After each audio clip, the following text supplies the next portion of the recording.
Hi, everyone. Welcome to the So True Network with Dawn Johnson and Powers. I am so glad you're here, and I'm extremely excited to have you here for our In Tru Conversation series. In this space, we sit down with community leaders, educators, and our community voices who are making an extraordinary impact.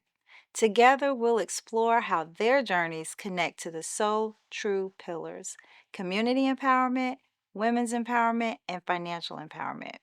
These conversations are about truth in action, our overlapping circles with great people and their stories that remind us we are stronger together. As you enjoyed this conversation, be sure to subscribe so that you don't miss out on any of our So True updates.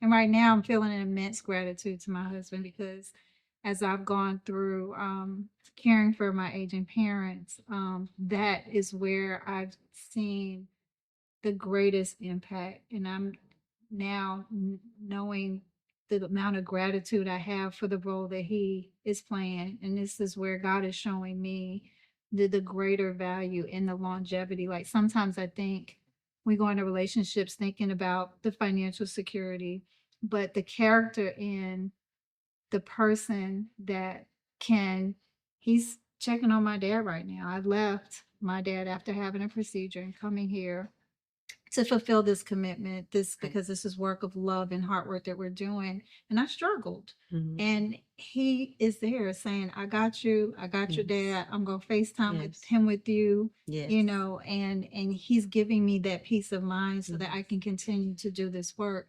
And I don't know that that's the aspect that people are understanding what true relationship and commitment is about, because sometimes we just look at paper. But Don, he's gotten that from you. He's gotten that. You've taught him that. He may not have been that 35 years ago. You taught him that. He sees what you do.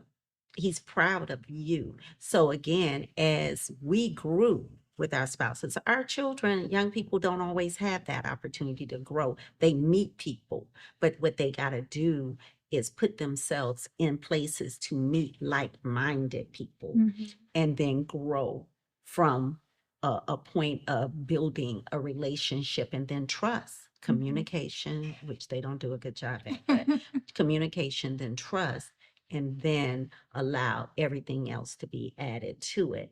But again, you got to be willing to give, because these young people, my husband believes in, if you got a girl, you pay for everything. These young people come with Dutch tree, until I see that you're really the real deal, then we can have a conversation. So I think on both. I think it's unreasonable that these young women say, "Hey, if you take me on cheesecake date, I'm not with it." You got to be one to say, "Hey, maybe today I cook for you and invite you over," or I'm willing to go out to wherever it is. It's not about the income you have today. Maybe it's about the wealth we build tomorrow.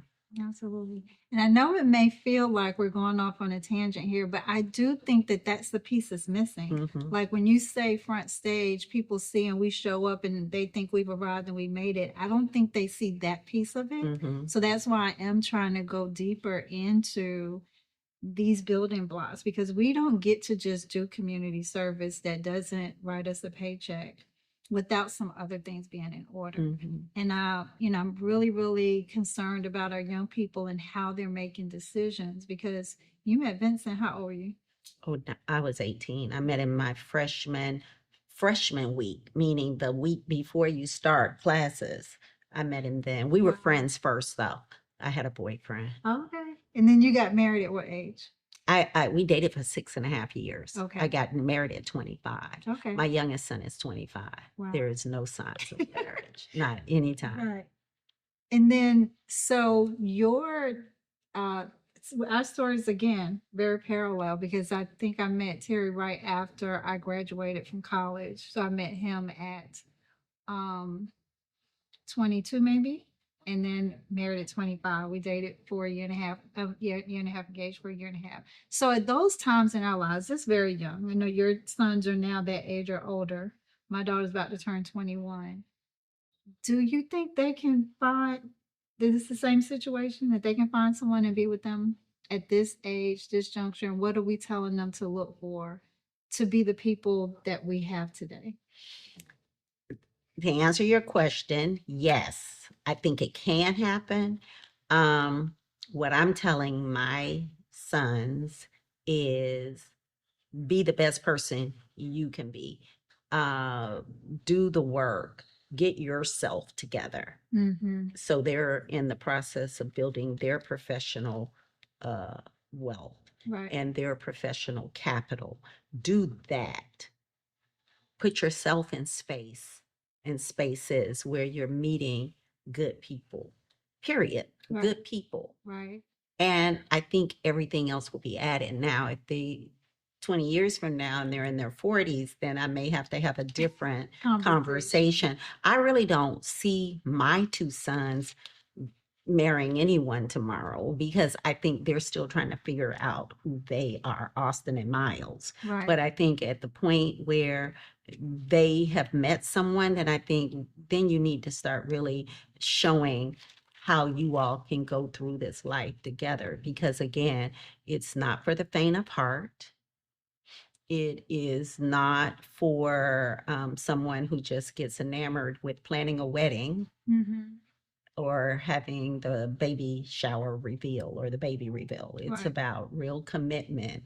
And that's the thing that our society may be lacking on all levels. Mm-hmm. It's commitment to the job, commitment to the relationship, commitment to doing the work, commitment. Mm-hmm. And I'm not trying to preach. I'm just saying we have to get back to the basics. What is most crucial?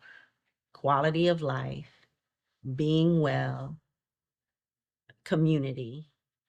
For me, is spiritual growth. Mm. And it's doing what is right when no one's looking and dancing. I've added that, dancing when no one's watching. All of that. We're closing now, but you mentioned two things that I have to pivot on really quick because you talked about you're not preaching and you talked about the spiritual aspect. And I know in our civil rights era, the church was at the center of Mm-hmm. it.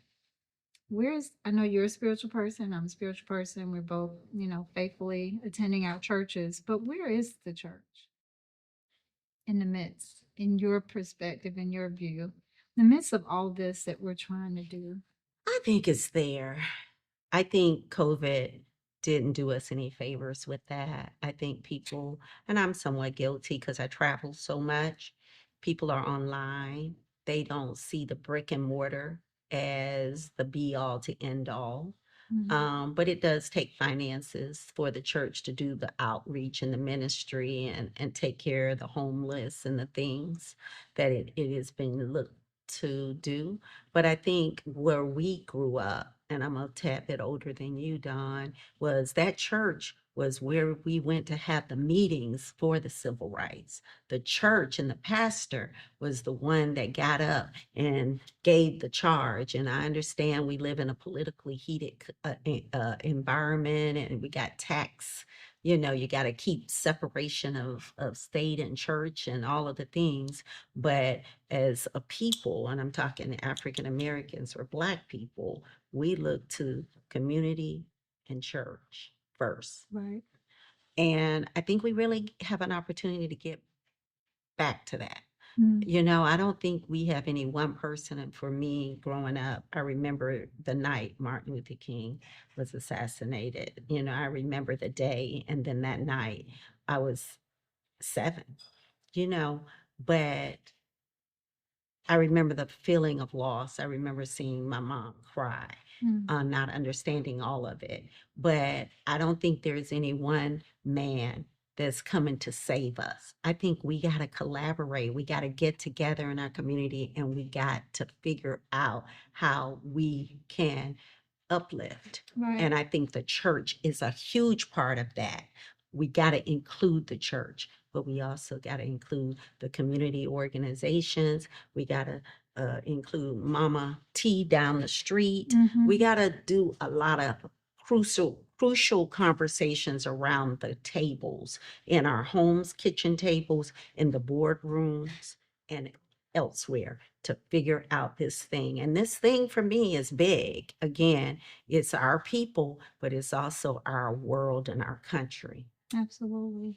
And I'm wondering as I'm listening to you talk, because spirituality, church, I see our young people not being as fascinated with church as we were. Like you said, Mhm. it was where we went for information. So I'm wondering, in order to reconnect with our young people and re-engage, do we do church differently? Is the church necessarily in the past, it was stepping out and the pastors were doing the work and we were sort of supporting the pastor? Does that shift become, because there's so many people doing so much work, is it that the church looks at its people who are doing the work and the church support the people who are doing the work versus the people supporting the pastor? I don't know if that makes sense or not, but I was sparked with that in terms of the people are doing the work. It's out there, it's getting done. Do they become the collaborators? Do they become the ones who bring people together and get them around the table and say, hey, you all are doing great work. Let's see how the church can support you in that. I think there are many layers to it. I don't feel like I have the expertise to really speak to that. I really encourage you to have a pastor, maybe a younger pastor, on your platform to speak to that. Okay. As a community influencer, though, I think we need different people at the table. I think we need the church pastors. I think we need the community advocates. I think we need the Urban League, the NAACP, the Divine Nine, all the other organizations, and again, Big Mama down the street who got her ear, because I think that's a big part of the policing issue. You come into my community when you want to arrest somebody, how about officer friendly that I can trust? Because if I got that, I know where the bodies are buried, because Big Mama down the street gonna tell me where the bodies are buried. And when you come into the community, she's not gonna let anybody bother with officer friendly. Right. So we need all the ears Right. for our community. And then when we go beyond our community and we show up in our suits or whatever, however we show up, we have credibility in the boardroom at the tables because they know we're about the business and we're going to get things done. Absolutely. Well, Patricia Gillum-Sams, thank you so much. I think that our community and this social network and the people who follow, that they can learn something from you. We're going to make sure that people know how to connect with you, all the work that we're doing. Pat will be back. We will talk more so you can be updated on all the work that she's doing. She's a part of the social network family. And we just look forward to telling your stories and figuring out how we can all within this community support the work that you're doing, because you're doing phenomenal work and it needs to be amplified. So if you all love the work that Pat's doing, you see her stories, you connect with her on all the various platforms, like and subscribe, share her story, share this interview to get her more exposure for the work that she's doing. Like I said, because none of us are getting a paycheck for this community service thing. So I ask you, as a part of the So True Network family, um, ask yourself that question. Who are you? What is your truth? And I encourage you to find the overlapping circles within this network or within your community so that you can thrive and do more work and be amplified and find your community to thrive within. So then you can walk your walk, you can encourage others to do the same, and then be so true to yourself. So thank you for listening. Please again like and subscribe, share, and Pat, we look forward to seeing and hearing more work Between our social media pages, you will hear about this weekend, and you can connect with the phenomenal young women who Pat is influencing. And they officially named her today. They gave her a goat because she's the greatest of all times. And to impact women in that way, we just need I'm to humbled. continue I to am do humbled. that Yes, more I'm and humbled. more and more in whatever ways that we can do that. So thank you again, Pat, for this time. Thank you. Absolutely. Thank you so much for joining us for In Tru Conversations. Every story shared is another piece of our collective truth that we're presenting to our community to build together. I invite you to stay connected with the So True Network by subscribing to our channel, liking our videos, and please share this episode with someone who you think may need it. Remember, your truth matters, and when your truth and my truth intersect, we will find liberty. So I'll see you in the next conversation.